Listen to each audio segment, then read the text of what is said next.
এবার শাকিব খানের তাণ্ডব সিনেমার শুটিং দেখে আপত্তিকর মন্তব্য জানালেন ইদিকা পল। তার পার্সোনাল লাইফে কি হচ্ছে, তার ব্যক্তিগত জীবন, আমি কন্ট্রোভার্সি ডেফিনেটলি দেখেছি।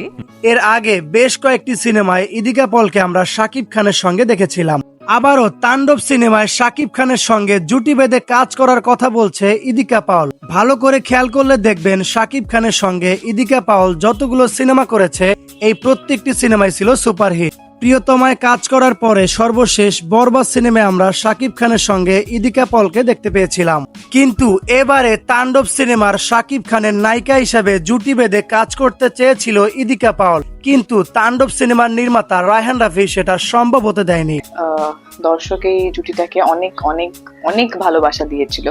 মানে সাবিলা নূর এবং কোয়েল মল্লিককে তাণ্ডব সিনেমায় শাকিব খানের নায়িকা হিসেবে রাখা হয়েছে, কিন্তু এই দৃশ্যটা মোটেও ইদিকা পাওলের কাছে ভালো লাগেনি।